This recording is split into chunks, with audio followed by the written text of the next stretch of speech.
Greetings, this is Torley Linden, Resident Enlightenment Manager at Linden Lab, and I'm here, pointing at you, to show you what's new and exciting in this release. Although I don't have a chart at the moment, you may already know that there's substantially improved viewer stability, an approximate 20% decrease in total crash rate. So, while that's not something that can be easily shown, it's really good to know that. But here, on to some things that I can definitely show you the visual, fast, and fun way. Join me. New in Second Life 1.20 is the option to change the look of your viewer. Notice how it looks sort of silver blue. This can be done through Edit menu and Preferences, and in the Skins tab you can go from the default classic look to this nice new silver blue one.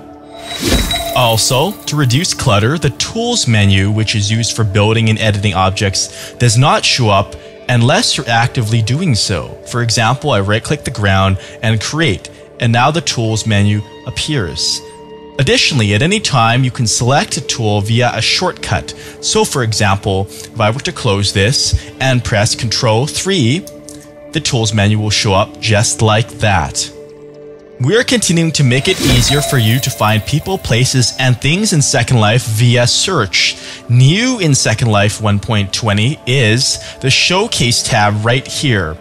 You can check from various cool locations, and then you can drill down into specific categories. Like if you were looking for some music venues, like clubs and concerts to visit, then you can select one, and anytime you click one on the left, it will show you a picture of it, what you can expect to find there, and you can directly teleport if you so wanted, like so.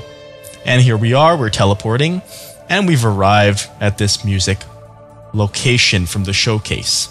Also from search, you can expect that in New Groups tab, you can search for groups and you can view your groups or create new ones. One thing, of course, the advantage of the old groups tab is you can sort by group size. I do know about that, but in the meantime, you can search like people who are interested in dogs, and that will come up. As we continue to expand Second Life worldwide and make it accessible in your native language, now in Edit menu and Preferences, right here in the General tab, next to Language, System Default will work for Windows and Linux systems. If you haven't previously chosen English, for example, it will match as best as it can the language of your operating system. And of course, we're continuing to work on these translations.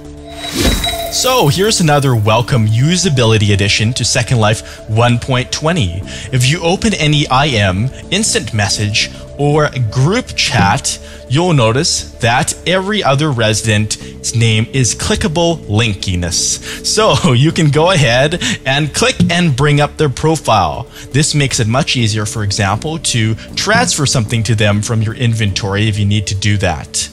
Also, if you want to change the color that their link appears in, it's the same as the standard URL color.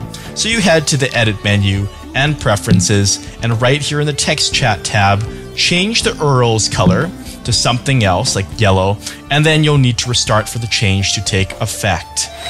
You may know that in previous versions of Second Life, there was a default avatar loading form, also somewhat fondly known as Ruth. Well, new is we've changed the ugly naked Ruth into this more pleasant plasma will-o'-the-wisp sort of cloud. So this means that an avatar in your vicinity is being downloaded as things around you begin to res and you see shapes take form. Now it's time for some nice little usability enhancements, small changes that make a big difference, such as when you are sitting, notice that the fly button gets grayed out. It gets disabled, preventing confusion. Also take note that if you're already sitting, one-click sits will not work. That's the sit action. But if you stand up, notice now the cursor again is responsive. And of course, if you ever want to make your objects use that one-click sit action, it's a simple matter of right-click, Edit, General tab, and then when left-click, change this to Sit on Object. What you'll also find useful, I hope, is you can run easier.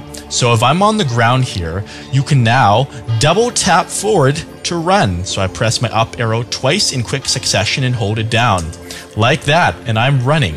And if you prefer not to do it this way, you can of course go to World menu and leave Always Run on, and that will have the same effect. But if you want to spontaneously go from a casual mellow stride into run forward, that's your choice. Some of you have already tried this out, but we formally in Second Life 1.20 added SpaceNavigator support. This is a cool alternative 3D mouse, and you can use it to move around in Second Life as you so wish. Of course, you can move your avatar, and you can change by clicking this left button here into a fly cam mode. And notice now, woo, I can get all sorts of cool angles, tripping myself out.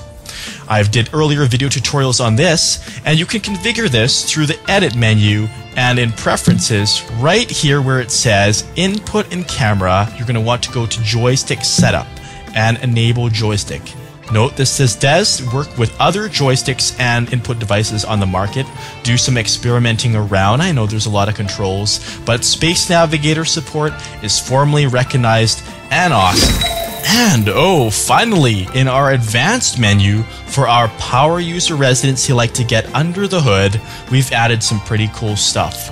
Such as, on the educational front, in rendering info displays, avatar rendering costs will place a number above your and other residents' avatars' heads to show how expensive it is to render your avatar, mainly based on all your attachments and the types of prims that are in them and the total count. So the higher the worse, but make sure, don't use this as a witch hunt as I've said before. See our blog post and video tutorial which I made for more information on how to use this helpful feature. And something pretty cool, in advanced menu and character, enable lip sync. Turn this on if during voice chat you want to see your lips move. Let me get close to my avatar mesh. This has been Torley Linden showing you the highlights of Second Life version 1.20. I hope you enjoy it. I believe it's our best release yet. Going forward, let's keep rocking on. I'll continue to amplify your awesome. Thanks for watching.